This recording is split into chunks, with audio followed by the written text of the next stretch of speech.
Those industries which have their origin in individual creativity, skill and talent, and which have a potential for wealth. This is how the Department for Culture, Media and Sport defines the creative industries. The term creative industries encompasses a large group of businesses, organisations and individuals, including those that work in architecture, advertising, film, and even in IT and computer or software services. Data from 2023 to 2024 shows that the creative industries provided over 2 million jobs, which is 7% of all UK jobs. IT, software and computing services are the largest subsector of the creative industries and generated 40% of the UK's creative industries economic output that totalled at £124 billion in 2023. Within these creative industries are costume designers. Fashion and costume designers face similar problems with ethics and sustainability. They share skill sets and can end up with similar jobs or even working alongside one another. But there are distinctions between these two industries. Fashion designers have labels and sell their clothes, while costume designers have no labels and are focused on creating authentic characters in a story. Working in the wardrobe department for theatre and TV is a common career path as a costume designer, although self-employment and freelance work is also popular. Even if you do find yourself in long-term employment with a production company, you'll likely be jumping between different productions quite frequently. With work weeks being over 40 hours, including working late into the evening and throughout the weekends, work as a costume designer can be intensive. The majority of people who work in costume design are women, and in comparison to production designers who create the sets and are predominantly male, costume designers are paid 30% less, typically making £25,000 to £45,000 per year. This highlights the sexism and gender pay gap that exists within these sectors of the creative industries. Sustainability has become quite the buzzword in recent years, with brands and organisations bragging about the steps that they're taking towards achieving it. But is it enough, and are they really doing what they say that they're doing? It's complicated. Sustainability's current definition is meeting the needs of the present without compromising the ability of future generations to meet their own needs. But some people would say that sustainability actually means to be capable of enduring, that the alternative to sustainability is to simply be unsustainable. There is no more or less. Some people suggest that the word has become so corrupted that it is meaningless. The corruption of this word is especially evident across high street brands such as Primark and H&M.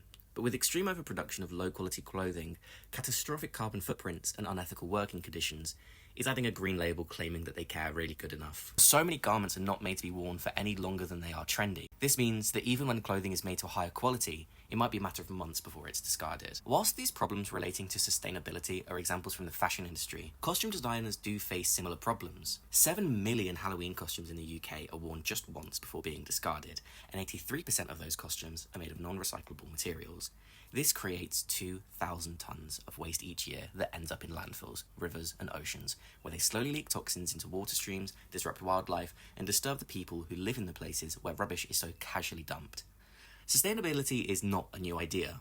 Whilst many people associate it with radical politics and alternative lifestyles, people practice elements of sustainability all the time without even realising. Some classic Halloween costumes, like robots made from cardboard and bedsheet ghosts, can be sustainable, along with using clothes that you already own or that you buy second-hand, so long as you don't also throw away the clothes that you just bought second-hand. But with the rise of cheap character costumes and micro-trends that encourage wearing these costumes for only one night before tossing them in the bin, people are led away from making sustainable choices for the sake of affordability and convenience.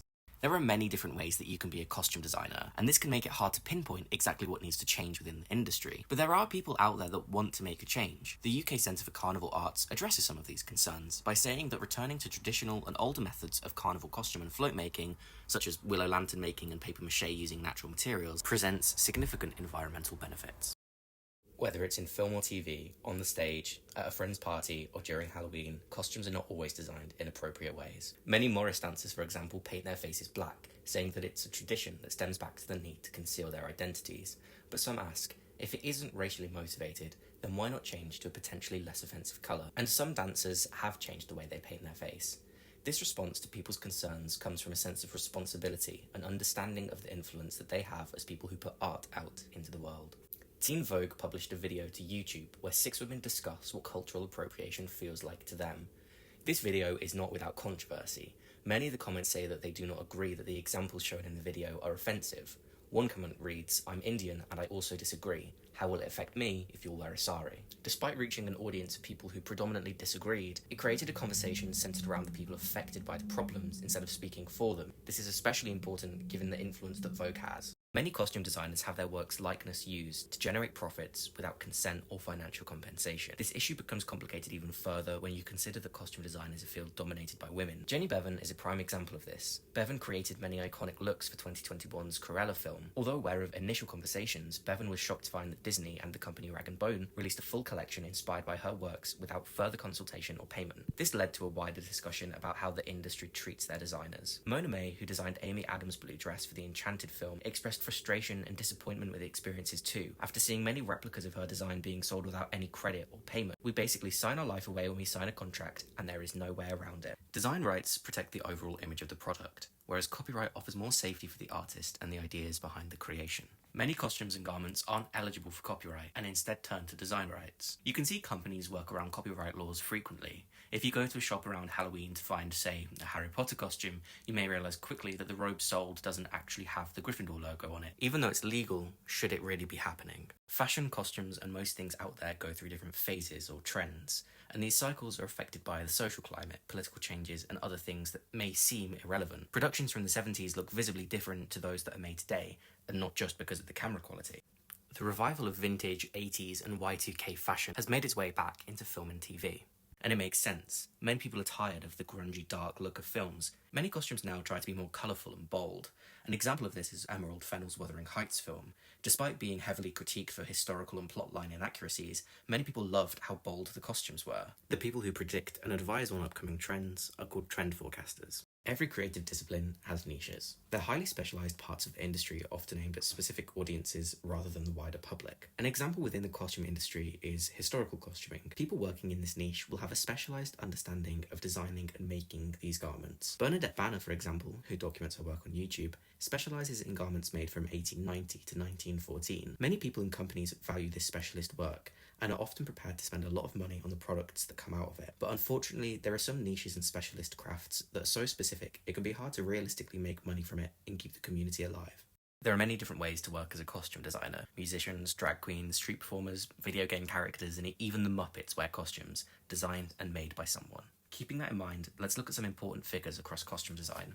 Whilst he was primarily considered a fashion designer, Kansai Yamamoto certainly has work that falls into the costume design category, especially the designs that he made for David Bowie's Aladdin Sane. The costumes that Yamamoto created for Bowie were eccentric, loud, instantly recognisable, and sometimes controversial, especially given how they explored androgyny. His work still inspires leading fashion brands like Gucci and Valentino. Lee Barry was also an incredibly influential figure. His work reflected his bold personality and queer lifestyle in ways that existed beyond labels. He challenged gender and sexuality stereotypes, and his influence enormously changed drag scenes and other alternative creative spaces. His artworks and costumes embodied an extravagant and outrageous personality that many people still find inspiration and comfort in. Parker Blake Chandler is an up-and-coming costume designer. His work is primarily promoted online through collaborations with varying companies and alternative clubs or events. His collaborations and extravagant costumes are slowly making his name become more and more popular in the costume design industry and amongst a new generation of creatives. Whilst working on set for film, TV and theatre is common, it's not the only career path as a costume designer. Many productions use rented wardrobes, or at least have a few specific pieces on loan from a costume company. Angel's Costumes are among the better known and well-established companies out there. They provided wardrobes for award-winning media such as the Grand Budapest Hotel, but they do also rent to the public. Their collection is made up of some second-hand clothing, altered clothing, historical garments and handmade pieces. As a costume designer, you could find yourself working for a company like Angels, making and repairing garments and designing wardrobes for people in shows, working full-time in just one place. But many costume designers have portfolio careers, where they work multiple jobs throughout their life. Some will predominantly work non-creative jobs to help stabilise finances whilst they pick up other creative jobs throughout the rest of the year.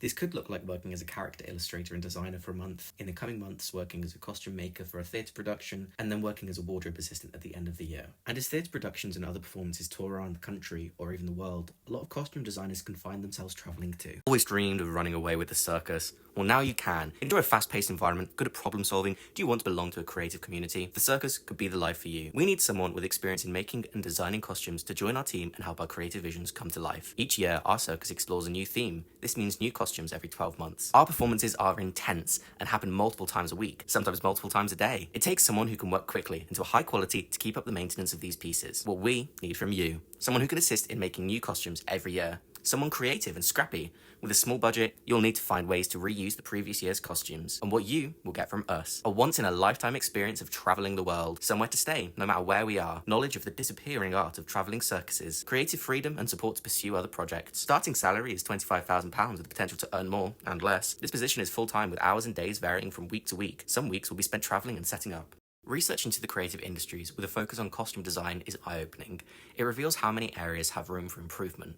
Copyright, equal pay, workers' rights, and environmental impacts, they all bring up serious conversation points. What comes across as a fun and colourful industry holds many controversies and troubles, but this doesn't take away from all of the wonderful things that have been made by the artists working in this creative field. Throughout history, costume design has held space for so many different kinds of people to express themselves, build community, and share innovative ideas. The costume industry is interlinked with so many other creative disciplines and is a part of so many people's lives, with job opportunities in more areas than you might think. Designers for film and TV can often be overlooked and underappreciated, especially when these designs are turned into merchandise and fancy dress. Costume design can often come across as just another part of fashion design, and in some ways it is, but it's its own unique industry that faces its own challenges. There's more to it than meets the eye.